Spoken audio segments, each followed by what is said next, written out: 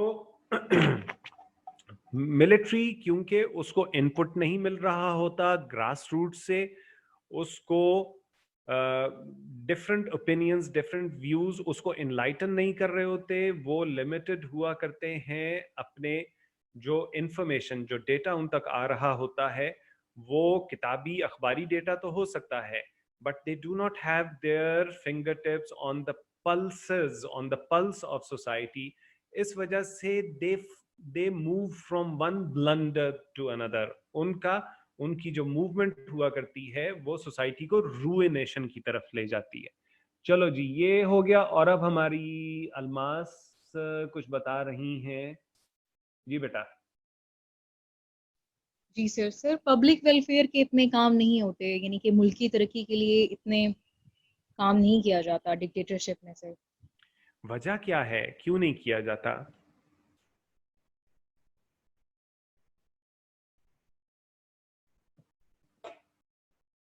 وجہ کیا ہے کیوں نہیں کیا جاتا؟ سر پروبیبلی یہی کہ they are not well trained, نہ ہی ان کو پرابلمس کا پتہ ہوتا ہے اور نہ ہی وہ اتنے اکوپڈ ہوتے ہیں کہ وہ پروفیشنلی اس کو ڈیل کر سکیں. That is right, that is right. اگر ابھی ہم دیکھتے ہیں ہمارے ارد گرد, اگر ہم دیکھتے ہیں تو سوشل ویلفیئر کے لیے Benazir income support programme peoples party دور میں ہوا تھا. جو کمیونیکیشن روڈ نیٹ ورک ہے, جو موٹر ویز ہیں, اس پر ایمفسس نواز شریف دور میں کیا گیا تھا. ہم کون سی ایسی پالیسی ضیاء دور کی یا مشرف دور کی کوئی ایک ایسی پالیسی ہم دیکھ سکتے ہیں؟ Can we think of any? I کی ناٹ تھنک آف اینی جس میں ہمیں نظر آئے کہ it was aimed at, it was targeting the common man, it was targeting some particular group of the masses. I cannot think of any such policy جو social uplift کے لیے, جس کا ٹارگٹ سوشل اپلفٹ ہو, کسی ایک segment of society یا society at large میں کسی چیز کو امپروو کرنے پر انہوں نے فوکس کیا ہو. تو دیٹ از ٹرو, یہ بھی ڈاؤن سائڈ ہے ملٹری. سب سے امپورٹنٹ ڈاؤن سائڈ ابھی ہم نے بہت ساری ڈسکس کر لی. What is the most important? 1122 service, ٹھیک ہے, وکی نے ہمیں بتایا, ٹھیک ہے. تو سب سے امپورٹنٹ ڈاؤن سائڈ اس کی کون سی ہے؟ I would think the weakness of institutions.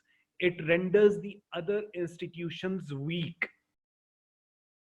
ہم نے بہت ساری down sides of military's involvement and interference in politics, ہم نے بہت ساری ڈاؤن سائڈز ڈسکس کر لی ہیں. اس میں ابھی بھی سمجھتا ہوں سب سے important is the weakness of institutions. Weakness of institutions کس وجہ سے ہوتی ہے وہ بھی آپ کو بتا دی ہے. ایک اور امپورٹنٹ, جس طرح ہم انسٹیٹیوشنز ویک ہوتے ہیں تو پالیٹکس کو بھی میں ایک انسٹیٹیوشن کے طور پر دیکھتا ہوں.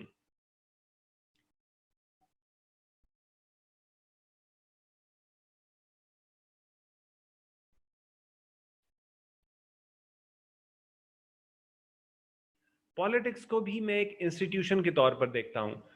آپ لوگوں کو پتا ہوگا کہ جاوید ہاشمی, یوسف رضا گیلانی, شاہ محمود قریشی, یہ لوگ ہمارے ملتان ہی کے, لیکن یہ اسٹوڈنٹ لیڈرز تھے. اور اس کے بعد یہ جو لوکل گورنمنٹ, جو میئرز کے لیے اور کاؤنسلرز کے لیے لوکل گورنمنٹ کے الیکشنز تھے, ان کے ذریعے یہ رائز کر کے ٹاپ موسٹ پولیٹیکل پوزیشنز تک پہنچے ان دا کنٹری. تو یہ دو جگہیں جو ہوتی ہیں, جو اسٹوڈنٹ یونینز ہوتی ہیں اور لوکل گورنمنٹس ہوتی ہیں, they are the nurseries of national leadership. National leadership کے لیے جو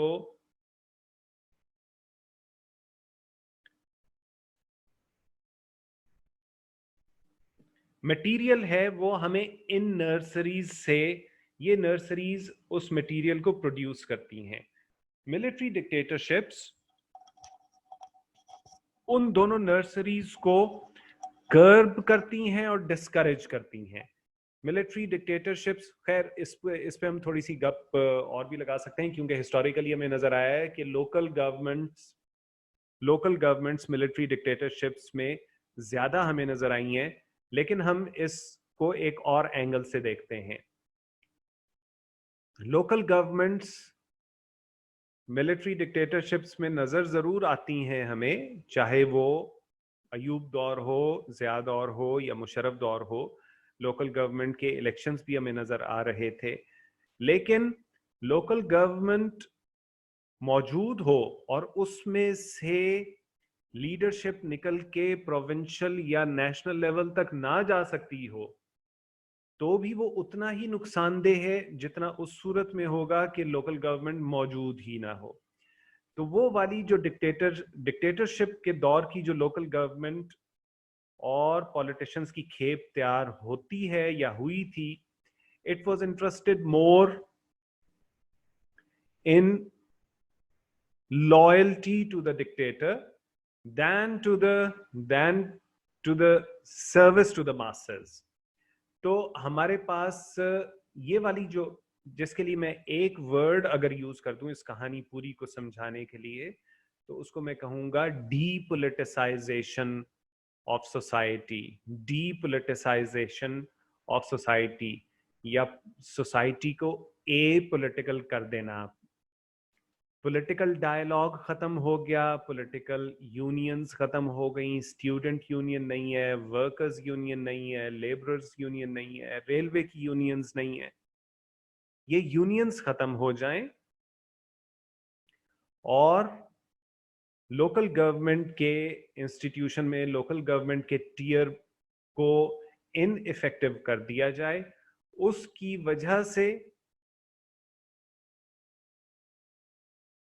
کی وجہ سے سوسائٹی ڈی پولیٹیسائز ہو جاتی ہے. پولیٹیکل پروسیسز کے بارے میں لوگوں کو آئیڈیا نہیں رہ جاتا.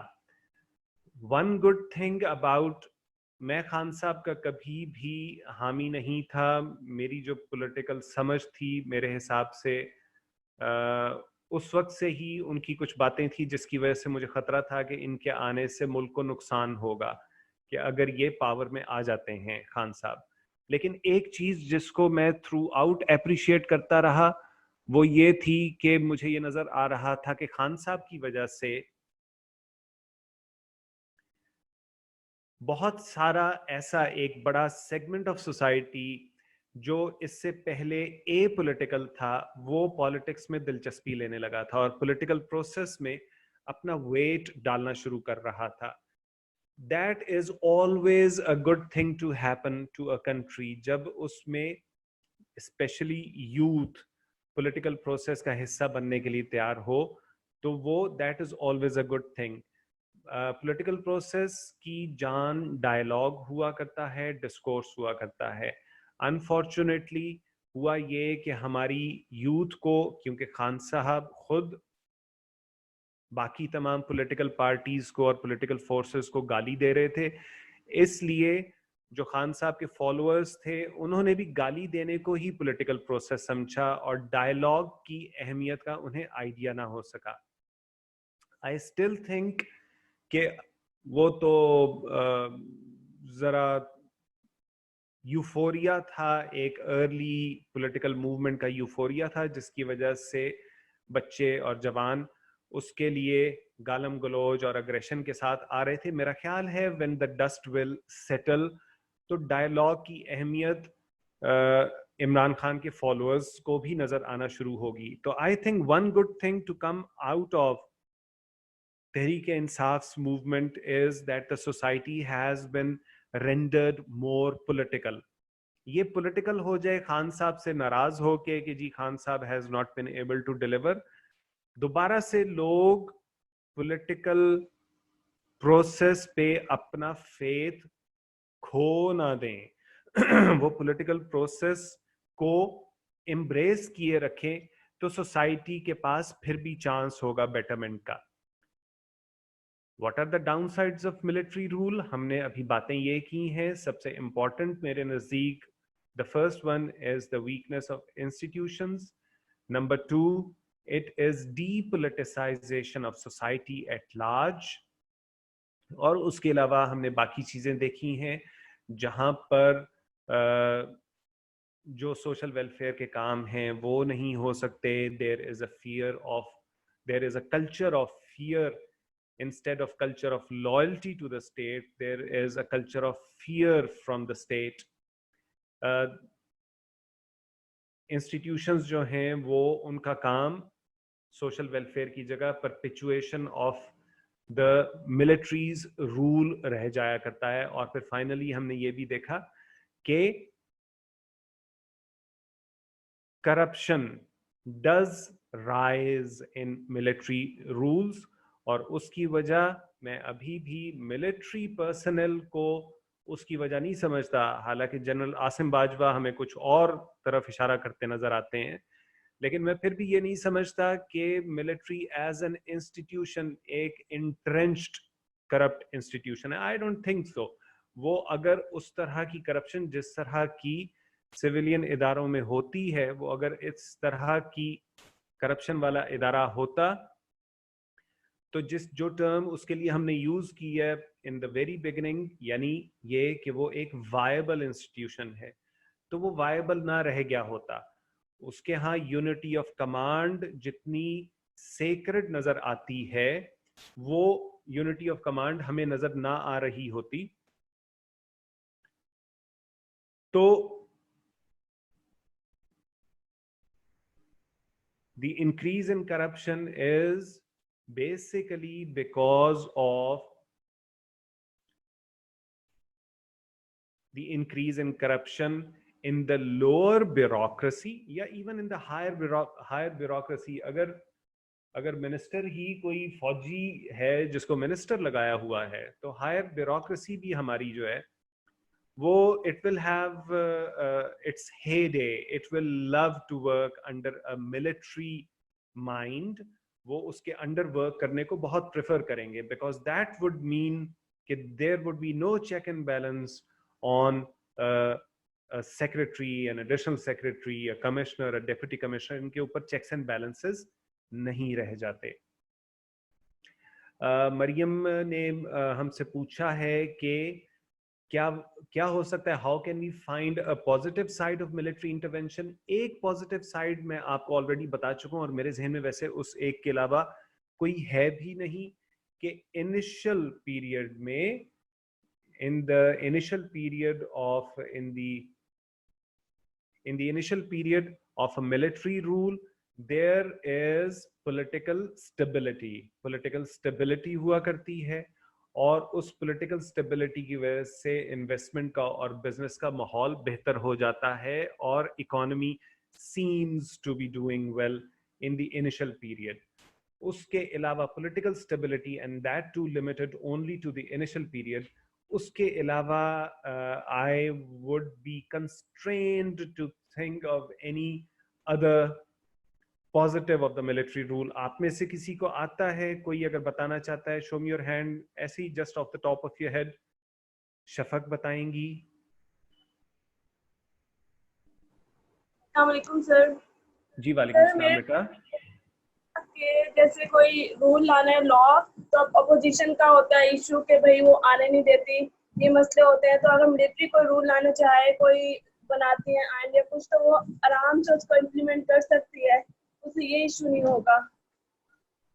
ایگریڈ. یہ ہے کہ اسے بہت زیادہ اپوزیشن نہیں ملے گی, اور جو بھی وہ قانون سازی کرنا چاہے وہ کر سکتی ہے. لیکن قانون سازی لیجسلیشن کی کبھی بھی کوالٹی. سائم آپ نے کھانا کھایا تھا؟ اوکے. جو لیجسلیشن کی جو کوالٹیز ہوتی ہیں اس میں نوٹ وردی کوالٹی کبھی بھی وہ سپیڈ نہیں ہوا کرتی جس پہ وہ لیجسلیشن پاس ہو سکتی ہے. ٹھیک ہے, ہم نے فلڈ کو رسپونڈ کرنا ہے, نیچرل ڈیزاسٹر کو رسپونڈ کرنا ہے, ہم نے پینڈیمک کو رسپونڈ کرنا ہے, تو اس میں تو speed of response is a worthy quality. لیکن legislation میں the speed at which a legislation is drafted and passed is never considered a worthy quality. I would think it is a downside of any legislation if it gets passed within a few minutes.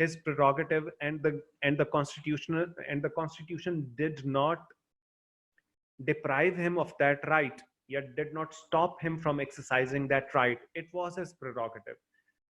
But when the legislation was passed through the assembly that such and such conditions will have to be observed before granting an extension in tenure to the chief of army staff, or for that matter any other civil